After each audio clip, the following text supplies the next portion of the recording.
Entre 2012 et 2014, le ministère de la Santé et des Affaires sociales a effectué une série d'évaluations rapides réalisées dans les structures de soins. Les résultats de ces évaluations ont montré des constats qui ne sont pas assez reluisants au niveau de la plupart de nos établissements de santé, particulièrement l'accès à l'eau potable.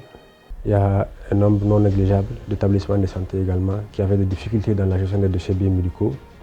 Il y avait un nombre non négligeable de centres de santé qui avaient des difficultés par rapport à la gestion des eaux usées, des excrétas en termes d'accès à des latrines propres, etc. Donc dans le but d'améliorer ces conditions d'hygiène dans ces établissements de santé, mais aussi de créer l'émulation autour de cette thématique WASH, on a eu la chance d'avoir ce partenariat avec SSGI et KGK pour essayer de mettre en place ce concours centre de santé propre. Pour appuyer les autorités sanitaires à améliorer les conditions d'eau, d'hygiène et d'assainissement WASH dans les établissements de santé, les projets SSGI, Services de santé à grand impact, et KGK, Kenya Djemoukan, ont initié en collaboration avec les autorités sanitaires l'approche centre de santé propre. L'objectif global du concours centre de santé propre, c'est d'améliorer les conditions d'accès à l'eau potable, l'hygiène et l'assainissement au niveau de ces établissements de santé. Dans le but, dans un premier temps, de lutter contre les infections associées aux soins au sein de ces structures. Dans un second temps, améliorer l'attractivité des centres de santé. Dans la région de Koulikoro, il y a 29 structures de santé qui ont participé à l'approche centre de santé propre. Parmi ces 29 structures, nous avons 6 CCRF et 23 CESCOM. À Bamako, pratiquement tous les CESCOM de Bamako sont couverts par le concours. Il y a 57 CESCOM de Bamako, plus une maternité qui a été ajoutée, ce qui fait un total de 58 centres de santé au niveau de Bamako. L'approvisionnement en eau potable au niveau de l'établissement de santé, la gestion des déchets biomédicaux, la gestion des eaux usées et des excrétas, la lutte contre les infections nosocomiales ou les infections associées aux soins, la lutte antivectorielle, la promotion de l'hygiène dans l'établissement de santé. Plus de ces 6 critères basés sur le paquet minimum, il y a un 7e qui est l'aspect général du centre de santé, c'est-à-dire la propriété de la cour. Voilà un peu les 7 critères sur lesquels le concours centre de santé propre est basé. La durée du concours entre les établissements, c'est 1 an, 12 mois. Au préalable, on a fait une formation des acteurs sur l'idéologie du concours, sur les résultats qu'on attend d'eux et comment ils doivent se comporter. Pour chaque inspection, il faut 3 phases. Une première phase de préparation qui consiste à faire une rencontre au niveau de la direction entre les différents inspecteurs.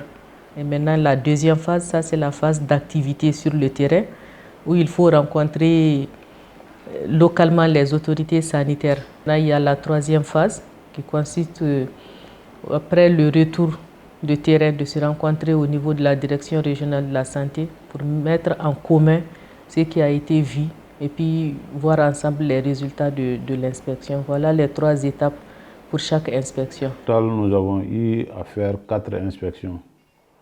Maintenant, après 2 inspections, nous avons eu à faire un monitorage. Le monitorage a consisté à appeler les responsables des centres de santé communautaires, c'est-à-dire les DTC plus les présidents des ASACO, et au niveau CSRF, le médecin-chef et le chargé de l'hygiène. Donc ce monitorage, c'est pour partager les résultats des 2 inspections, montrer le classement après les 2 inspections, partager les difficultés rencontrées et proposer aussi des solutions d'amélioration. Nous partons à la rencontre des agents des différents CSCOM pour leur témoignage. Dans ce projet-là, nous avons bénéficié de formation. Les agents ont été formés à la gestion des déchets biomédicaux, au WASH, comme on le dit maintenant. Ils ont été formés et nous avons reçu aussi de l'équipement. De l'équipement qui a été mis à notre disposition pour améliorer la qualité des soins dans nos structures de santé. Nous avons bénéficié aussi d'autres équipements, notamment des réhabilitations, parce qu'il y a des CESCOM qui ont été, où on a repris la peinture dans le cadre de ce projet-là, avec KGK, USAID et SSGI. À l'issue du premier monitorage, après 2 inspections dans la région du Koulikoro, à mi-parcours du concours, 5 SOESCOM se sont illustrés par leur progression s'approchant ou atteignant le statut de centre de santé propre. Il s'agissait de SOESCOM de Koulouba, Kalavankoro, Sanankoroba, Djalakoroba et Nyangadina. En guise d'encouragement et pour créer une émulation auprès des autres SOESCOM, les projets SSGI, Services de santé à grand impact, et Kajika, Kenea Djemoukan ont réhabilité les 10 centres en faisant la peinture sur les murs extérieurs et intérieurs, le grattage des surfaces et peinture à huile sur menuiserie, en mettant des fresques murales sur la vaccination, ainsi que la confection et l'installation de panneaux de tarification et autres petits travaux d'assainissement. Avant, il y avait vraiment un peu de dégoût par rapport à l'hygiène. Pourquoi? Parce qu'il n'y avait pas l'assainissement comme on le demandait à son propre terme. Tout ce qui était comme hygiène, tout ce qui était comme le plan de nettoyage était là, mais ce n'était pas maîtrisé. Les agents qui le faisaient n'étaient pas suivis, le nettoyage ne se faisait pas correctement. Avant le concours, ils nous ont beaucoup aidés. La première des choses, c'était la formation de moi et la SAIFAM et puis les techniciens de surface qui sont chargés pour faire le nettoyage du centre. Je pense que les centres qui ont été choisis, qu'on appelle les centres SONIB de la région, on a été formés comment faire les bonnes manières par rapport à l'hygiène et l'assainissement des structures de santé communautaires. SSGA et Kajika ont fait beaucoup d'aide pour qu'on puisse mener à ces activités. Nous avons élaboré des plans d'action. Des plans d'action avec tous les acteurs qui nous ont permis aussi de nous mettre dans cette marche, dans cette dynamique de compétition, je peux le dire. On peut citer entre autres, on a eu des bottes, on a eu des brouettes, on a eu aussi des poubelles. Le stérilisateur, l'autoclave, pour nous aider à mener bien nos activités. Au niveau de notre maternité, on a reçu des tables d'accouchement. Pour la stérilisation, tous les matériels au niveau de la maternité qu'au niveau du dispensaire, on fait la stérilisation. Donc la stérilisation est systématique. Il y a aussi le respect des tri des déchets. À notre disposition, on a 3 codes couleurs. On a la poubelle noire, la poubelle jaune, la poubelle rouge, plus la boîte de sécurité. La préparation correcte de l'eau de décontamination. Tout cela permet de réduire les risques des infections nosocomiales.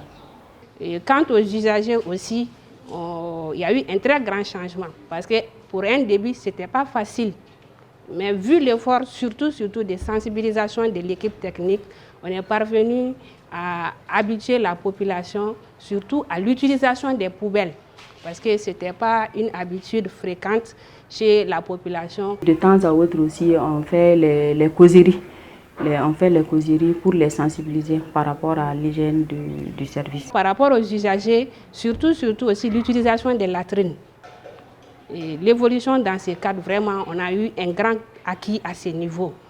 L'agent de surface, donc lui aussi, il n'avait pas de combinaison et de tenue correcte par rapport au nettoyage. Donc avec l'avènement du concours, on a pu payer ça, on a pu accéder à ça. Ensuite, maintenant, le nettoyage du sol, surtout le lavage même du sol, on le fait chaque matin. Donc le balayage aussi de la cour, ça se fait chaque matin. C'est-à-dire avec le concours, après le premier tour, on nous a fait savoir qu'on doit avoir une réserve d'eau en cas de coupure d'eau.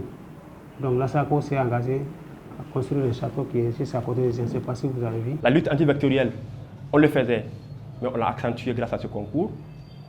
Le forage, nous, on n'avait pas de forage. Grâce à ce concours, on a eu ce forage par l'intermédiaire d'une tierce personne vivant dans la communauté. Donc, il est venu nous donner ce forage gratuitement. De grands efforts ont été consentis par les SOESCOM dans ce concours. Notons cependant la participation des ASACO, des élus, mais aussi de la communauté.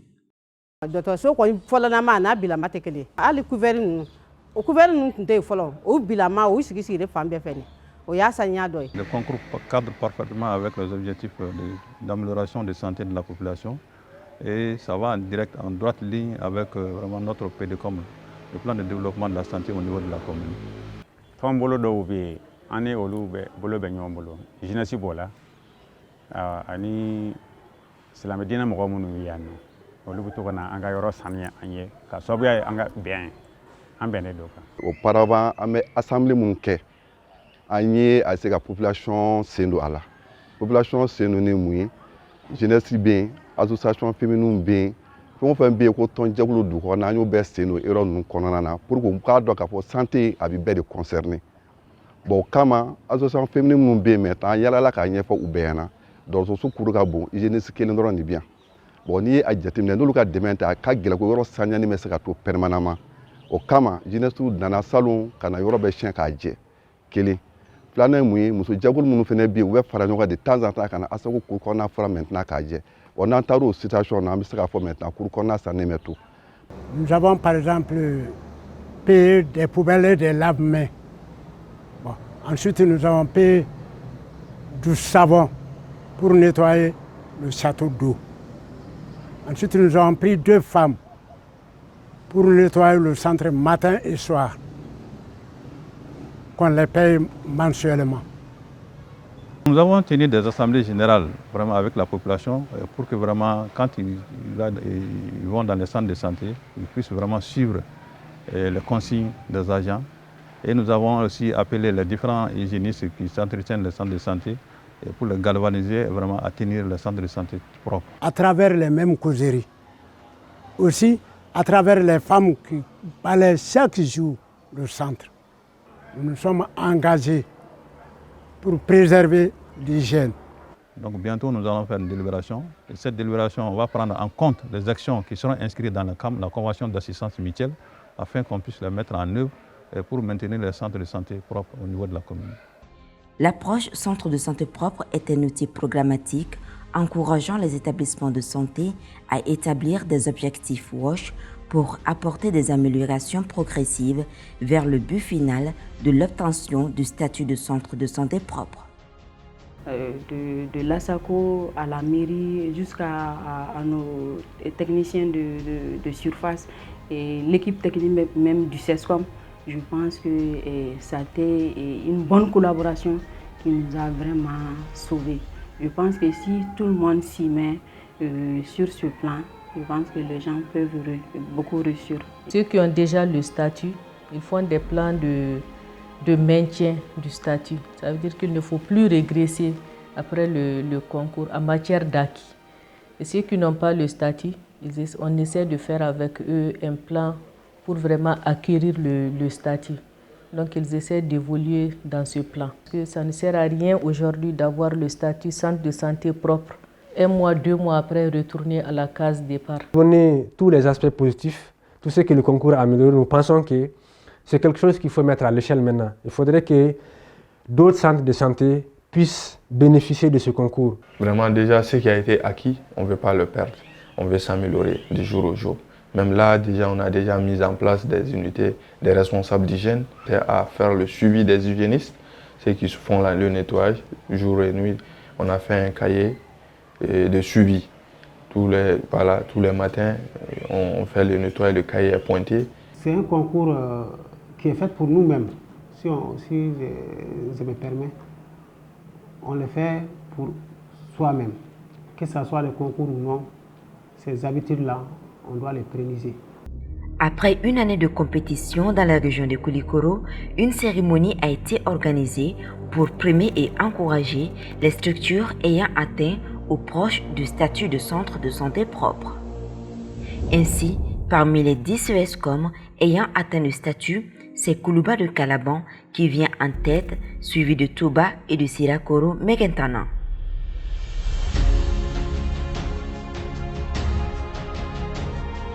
Un centre de santé, c'est fait pour guérir.